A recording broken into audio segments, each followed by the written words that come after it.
Welcome back. They say life begins and gets more interesting at 40.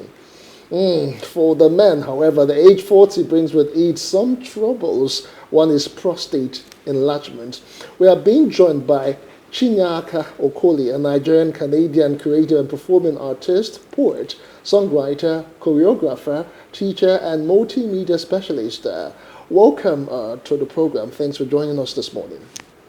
Thank you very much. Hello, Ima Okoli. Good to see you today. We are glad that you could share freely, you could agree to share freely your story, for others to learn from and beyond God. Thank you again for joining us. Welcome. Thank you. All right.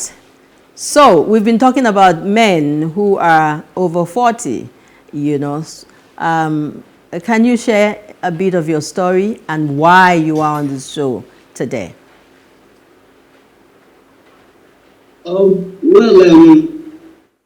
see, we are talking about this prostate health, and many men, they know, I'll allow the specialists to give us insight into prostate, but I'll just tell you my personal experience. Sure. As you grow older, your prostate starts getting enlarged. It's natural. It's not something bad.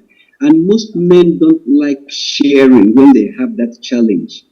So they keep managing. And in the end, now it gets cancerous. And when it gets cancerous, it spreads to other parts of the body. And that's when they alert you that they are sick. And before, by that time, it's too late to offer assistance. So from my personal experience, I monitor my body regularly to know what is happening and the changes. And so as soon as I notice, like I can't pee freely, you check whether it's a STD or any of the thing. And when it's not, then you check for your prostate. And when you've checked that and you notice it's enlarging, you consult your urologist, who will now advise on what best to do, food you eat, exercises you do, and what you can do to control it. So my personal experience, I went through that, but lucky enough, I controlled it and I never allowed it to go cancerous. That's the good news and the good aspect of it. All right. Mr. Okoli, I also want you to share, before you had your diagnosis on this prostate issue that you have been managing over time, were you having specific symptoms? And at what point did you know that something was wrong? Okay, I noticed it when I try, you feel the urge to want to urinate. And then at times you go out to pee and you notice it's not coming. You are waiting for it. After a while, it comes and stops. When you think you're done and you put back your tool and try to walk away, it starts dripping and soil your clothes. Can be very embarrassing. So when you notice such a thing happen to you, something is wrong. And you don't manage it, you don't hide it. So when I noticed mine, it happened that at times at night, you get up almost 3-4 times to go and wee. And when you get there to wee, at times it doesn't come. By the time you're getting back, it comes back. Something is wrong. And you don't allow it to stay. So that's how mine started. And as soon as it started, I went into certain herbal thing they say if you take it will free. It will free you, you can pee freely. But I noticed that it's not the best thing to do, like that self-medication or reading up and just trying anything. The best thing is diagnosis. Find out exactly what it is. So that as you are taking any medication, whether herbal or orthodox or anything, at least you know what you are addressing. So in my own case, I experimented. I used myself as guinea pig to try out certain things so that I can enlighten people based on my experience. Okay, and I must say you've done a very good job at that, because I belong to 1 or 2 platforms where you talk very freely and share interesting and very important information on prostate cancer.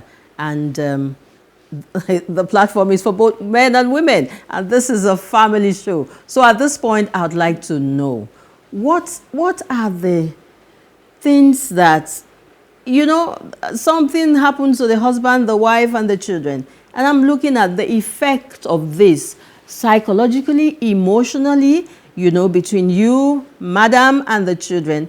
And where do you think that the wives should come in this matter? Okay. In terms of, when one thing it does, you start losing sexual feelings. Once such a thing starts, because something is wrong with your system, and your partner may notice it, begins to feel either you are hiding something or something is wrong with you, and you'll be managing. Now, psychologically, you're battling and trying to find out what is wrong with you without disclosing so that you can cure it. At times, for some people, from experience I had and discussion with some people, they don't get erection anymore. You'll be wondering why. What is wrong with me? Is it age or that there's something wrong with my system? Now, for me personally, I feel so much about my partner because love relationship is sharing. It's not something you're going to take out something or she's coming to collect. You people must bond emotionally. There should be that attraction. So when you notice it's absent, something definitely is wrong with you. And that's when it's necessary that you go for a checkup to find out what is wrong. So in my own case, when it started, I noticed something is wrong. I started taking some enhancement pills just to get my body working well. Okay. But I still noticed it's not working. So I knew something else was wrong. I need to go for the test. Okay. So naturally, it affects a lot of men, irrespective of your age. You can start much earlier. Because our body composition, they are different. True. And your food, the type of food you eat, the exercise you do, your indulgence, sitting down too long on a computer, or you're a cab driver, you're always sitting down, you are blocking blood circulation. Okay. And that place begins to weaken and swell. So in my own case, it happened to me personally. I'm somebody that is very active. I trained as a teacher. I was teaching, and people know me for not sitting down. Every time they say, "Man, can you sit down?" I say, "I like standing." But for the past 2 years, I've been on my seat most of the time. Okay. So I actually caused my own problem, and I know. I was sitting down most of the time, nothing doing, always computer phone. So when this thing started, I knew I hurt myself badly. All right. And I try to let people know, don't go where I've gone. All right, Mr. Okoli, let's try and get one more question in before we wrap up this session with you. A lot of people might not really want to go for medical advice. In your case, you self-medicated for a while because some people believe that most of the times it is really very expensive. Can you tell us the impact of this particular condition economically on you and if there are ways of support people can get? Yeah, okay. Economically, now most medical attention, some of these things are expensive in the short run. But in the long run, you discover it's cheap. When you want to go for tests, for instance, if you're going for PSA test, which is not very expensive, it ranges between 6,000 and 11,000, depending on the area you are doing. It helps you to read and know your PSA and know whether you're having that enlargement. Now, when you don't do that and it gets worse, now you have to now go for more sophisticated diagnosis.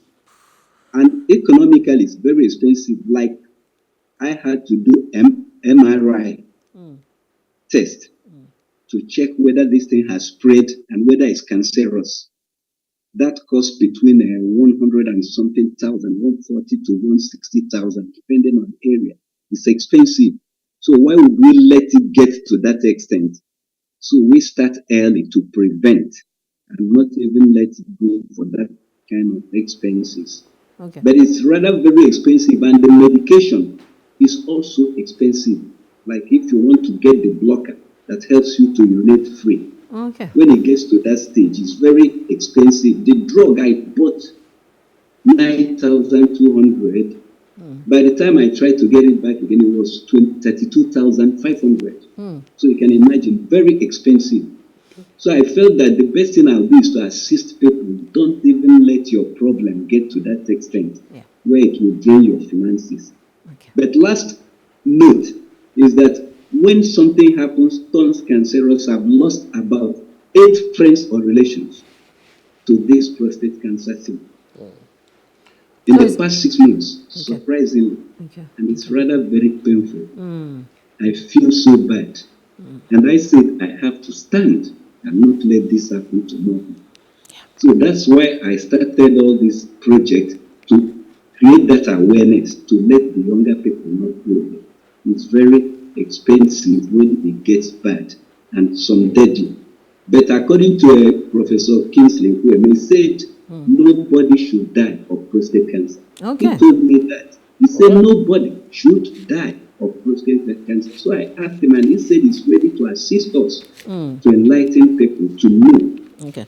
So these are things I would like you people to join and assist us in promoting it so that our young people can live long and survive this. Okay. Thank you so much. Thank you for opening up. Thank you for sharing your story with us and with loads of men who are out there over 40 and even a lot of them who are not yet 40 but experiencing what you have shared. We wish you the very best, coming so open in an environment where we are so, it's not normal that a lot of people, that you can share freely. We thank you. We thank you so much. Thank you. Okay, so to have a holistic and a medical perspective on this same topic, we have invited a renowned urologist also to give us more information on prostate enlargement and cancer. Dr. Adesiyakan Adedoyin will be joining us. Believe me, it gets more interesting. Good health is everything, and good information does play a huge role in ensuring we enjoy good health. Joining us right now is a senior resident urologist from the Lagos University Teaching Hospital, Idiaraba, Dr. Adesiyakan Adedoyin. It is our pleasure to have you join us on the stage today with us. Yes, doctor, welcome to the program. Straight away, tell us, what is this noise about prostate enlargement all about? And why should we be worried about it? Okay, good morning. Thank you for having me in your studio this morning. It's a pleasure to be here. Straight to the point, the prostate gland is peculiar to men, and it's a very common disease. It's as high as prostate enlargement is a very common disease. As high as 50% of men above 50 years of age would experience some symptoms of prostate enlargement, and the percentage just grows higher as we age. Some of that as much as 80%. That's 8 out of 10 men at age 80 and above would experience symptoms of prostate enlargement.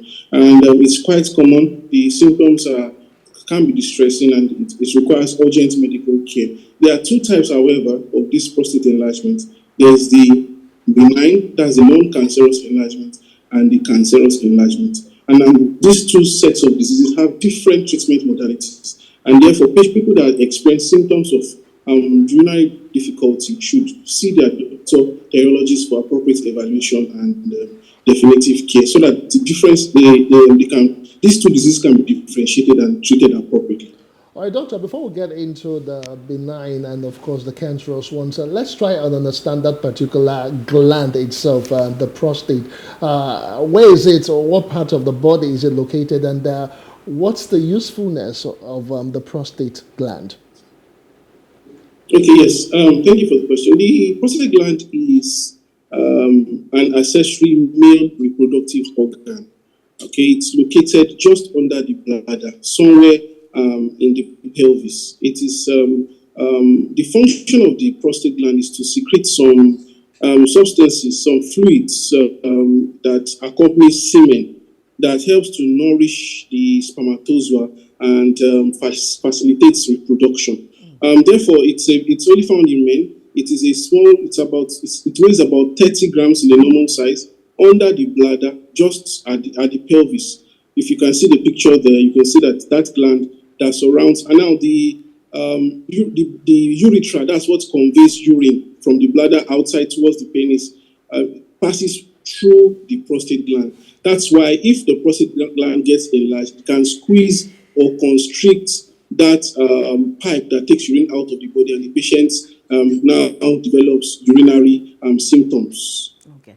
All right. Thank you so much. We had a guest earlier on before you who shared his experience, and he gave us a few of the things he experienced, before he started running here and there to find out what was wrong.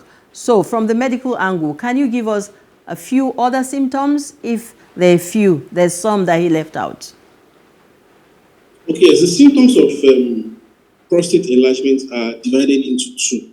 One set is called this storage symptoms, meaning that the patient can't store urine adequately. Now, these symptoms include this frequency, that's going to the toilet recurrently to pass urine. Mm-hmm. There's nocturia. This occurs at night. That patient waking up more than 2 times to pass urine at night is called nocturia. Now, there's what they call urgency. That's where the patient can't postpone urination. In fact, when it's not socially acceptable, sometimes patients are maybe praying or they are at meetings and they have to rush recurrently to pass urine in the toilet. There's also urge incontinence, where patients even pass urine on their body before they get to the toilet. Those symptoms are called the storage symptoms. There's the voiding symptoms, where the patient has difficulty in passing urine, where some patients get to the toilet, they have to wait for some time before urine comes out. And when it comes out, they have to strain to allow this urine to come. Sometimes urine involuntarily starts and stops by itself, so it's not really satisfactory, causes some pain and discomfort to the patient. And some patients go to the toilet, and when they leave, just after they leave, they feel as if there's still more urine. They never feel satisfied with the flow of urine. So those symptoms, those second set of symptoms are called voiding symptoms. Together, these symptoms are the symptoms of patients who have prostate enlargement experience. We have been told we have just a few minutes to go.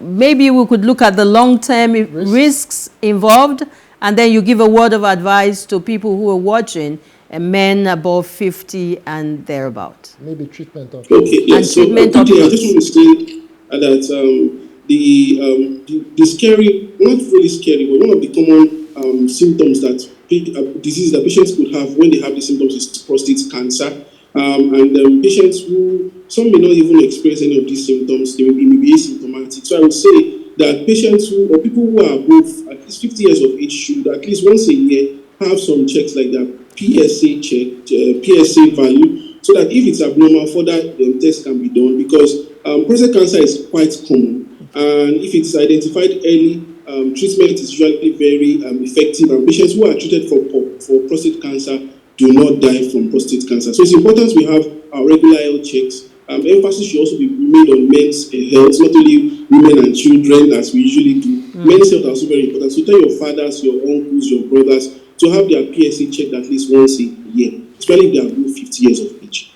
Absolutely interesting. And that was really a good way to end this show. Sure. The advice for everyone to take. Thank you so much for that information. It's been quite helpful as we look at this subject. We will bring you back on this show because the time, has been so short. There's so many other questions that we would love to ask. Thank you, sir. Thank you for coming on the show. Yes, we have been speaking with Dr. Adesiyakan, Adedoyin of LUTH. Thanks for all of your time. Thank you. All right, the good news is it can be managed, it can be treated, and also reversed with lifestyle and medical attention. Early detection and all of that, the doctor just said. Yes. Well, let's move on quickly. Let's take you to the gym where Dolly Phillips, our in-house Keep Fit coach, is waiting to help us stay alive. And don't forget, we told you at the beginning that Pharaoh Shonuga continues with the Love and Marriage series today, and she will be taking a look at before versus after I do. That will be after the Keep Fit segment with Dolly. See you in a bit.